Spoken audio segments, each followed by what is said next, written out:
السلام عليكم ورحمة الله تعالى وبركاته. قامت عدة علامات للسيارات بتقديم عروض وملفاتها من أجل تسويق سياراتها في الجزائر، فيما لجأت رونو لاستئناف نشاطها على مستوى مصنع وهران، وستكون هي الأخرى معنية بدفتر الشروط الجديد.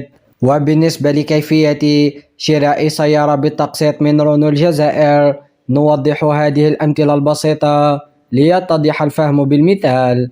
أما بخصوص تفاصيل حول الدفعة الأولى والقيمة الدفع الشهري فإنها تختلف حسب أجر الزبون،